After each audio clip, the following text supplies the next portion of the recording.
Hello दोस्तों, कैसे हो? आई होप आप सभी अच्छे होंगे। ठीक है। तो आज का टॉपिक है क्रमागत प्राकृत संख्याओं का योग। क्रमागत प्राकृत संख्याओं का योग। पहले तुम समझेंगे कि प्राकृत संख्या क्या होती है। यानी प्राकृत संख्या है यानी एक, दो, तीन, यानी काउंटिंग आपकी क्या कहलाती है? प्राकृत संख्या कहलाती है। लेकिन क्रमागत होनी चाहिए। क्रमागत मतलब दो के बाद तीन आने चाहिए, एक के बाद दो आना चाहिए, तीन के बाद चार आना चाहिए, चार के बाद पांच आना चाहिए। इस तरीके की क्रमागत होना चाहिए। ठीक है। तो ये हम आज जो टॉपिक पढ़ रहे हैं वो वर्ग और वर्गमूल के अंदर पढ़ रहे हैं।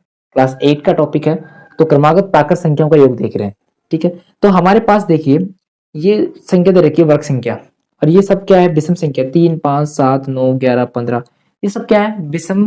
वैसे 13 ले लो, लेकिन एक्चुअली क्या है कि हम बात कर रहे हैं विषम प्राकृत संख्याओं की बात कर रहे हैं। ठीक है। तो 13 भी है, 15 है, इस तरीके की। तो देखिए, विषम प्राकृत संख्या का स्क्वायर हमने 3 का स्क्वायर किया तो 9 है। तो क्रमागत हमने इसको इस तरीके से लिख लिया। 4+5, 4+5 9 होता है। 4 के बाद 5 आता है। ठीक है, ये क्रमागत हो गया। और दोनों प्राकृत संख्या है। अब इन दोनों का योग जो है वो 9 के बराबर है। और 9 जो है वो किसका स्क्वायर है? 3 का स्क्वायर है। ठीक है। इसी तरीके से 5 का स्क्वायर कितना होता है? 25। 25 को हमने दो क्रमागत प्राकृत संख्याओं में लिख दिया, 12+13। ठीक है। इसी प्रकार 7 का स्क्वायर 49 है, इसको भी हमने 24+25 में लिख लिया। और 9 का स्क्वायर 81 है, इसको भी हमने 40+41 का 41 के रूप में लिख लिया। इसका मतलब समझ में आ रहा है क्या है? इसका मतलब यह है कि विषम प्राकृत संख्या यानी जो विषम संख्या दे रखी है, विषम संख्याओं का वर्ग, विषम संख्याओं का वर्ग, विषम संख्या है। विषम संख्या कौन सी है? 3, 5, 7 ही विषम संख्या है। इन संख्याओं का वर्ग, इन संख्याओं का वर्ग 9, 25, 49, 41 ये वर्ग संख्या है। जो है क्रमागत वर्ग, क्रमागत प्राकृत संख्या, प्राकृत संख्या का योग होता है। ठीक है। तो ये नया कॉन्सेप्ट है कि प्राकृत संख्या यानी विषम संख्याओं का वर्ग, विषम संख्या है, इनका वर्ग ये हो गया। ठीक है।